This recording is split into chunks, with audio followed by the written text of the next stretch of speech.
आल city Tajir इत्तेहाद के रहनुमा हम्माद पूनावाला का कहना है कि पाक वतन हासिल करने के लिए लाखों कुर्बानियां दी हैं। अस्सलाम वालेकुम, मैं Hammad Poonawala, president all city Tajir Ittehad. और जैसे कि आप सबको पता है कि 73वीं सालगिरह बनाने जा रहे हैं, जश्न आज़ादी बनाने जा रहे हैं। और मैं अपने तमाम ताजिर बरादरी को और पूरी कौम को एक छोटा सा पैगाम दूंगा कि किसी भी जगह जाके हम जब रिप्रेजेंट करते हैं कहीं जाकर, तो हम पाकिस्तान को रिप्रेजेंट करते हैं। अगर हम कोई ऐसा काम करते हैं कि जिससे हमारे मुल्क का नाम बदनाम होता है तो हमें बड़ी शर्म की बात है। हमें चाहिए कि हम जो भी काम करें हमें पता होना चाहिए कि हम अपने मुल्क को रिप्रेजेंट कर रहे हैं। दूसरा ये कि हम कचरा फेंकते हैं जगह जगह जाके, और अगर आपसे कहा जाए कि आप अपने घर में कचरा फेंकें, अपने घर में थूकें, तो कैसा लगेगा? आपके घर में कोई कचरा फेंकेगा, घर में थूकेगा। इसी तरीके से जब आप रोडों पे फेंकते हैं तो ये हमारा घर है, हमारी ज़मीन है, हमारा मुल्क है, तो हम इसको गंदा करते हैं तो हम सबकी जिम्मेदारी है। अगर कोई ये गलती करता है तो मैं नहीं समझता कि वो उस मुल्क को ओन करता है या उसको कोई हक है अपने आप को पाकिस्तानी कहने का। आपका फ़र्ज़ है, मैं तमाम लोगों से रिक्वेस्ट करता हूँ, कहीं अगर कचरा देखें तो उसको उठाएं,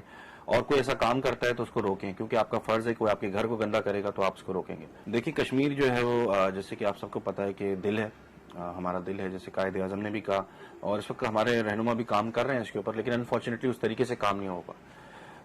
मेरा जो ज़ाती बिलीव है वो रैली से ज़्यादा बिलीव है कि हमें कुछ खुद करना पड़ेगा। हम तो हर जगह कहते हैं कि ताजिर बरादरी हर कॉज में आगे आगे है, जहाँ ज़रूरत पड़ेगी तो ताजिर बरादरी इंशाल्लाह साथ है।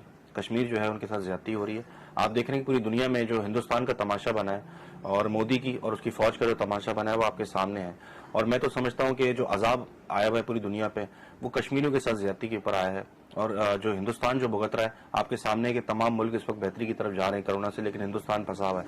तो जैसे कि सब यही कहते हैं कि मोदी जब तक मौजूद है तो उसको, हिंदुस्तान को बर्बाद होने से कोई नहीं रोक सकता। और मोदी अपने हाथों से, आपके सामने, हमारे सामने हिंदुस्तान को अपने हाथों से तोड़ेगा। जिस तरीके से कश्मीर को उन्होंने परेशान किया है, उनके लोग भी परेशान होंगे अगर वो मोदी से छुटकारा नहीं लेंगे। तो मैं रिक्वेस्ट करूंगा तमाम लोगों से कि इस जश्न आज़ादी पे अपने झंडे के साथ साथ कश्मीर का झंडा बनाएं, लगाएं साथ में, क्योंकि कश्मीर बनेगा पाकिस्तान। जश्न आज़ादी के हवाले से ताजिर रहनुमाओं का कहना है कि हमें अपनी खुशियों में कश्मीरी भाइयों को भी याद रखना होगा, जो कि गुज़िश्ता 1 साल से लॉकडाउन की सोबतें बर्दाश्त कर रहे हैं। Nadeem Siddiqui, metro 7 city news, Karachi.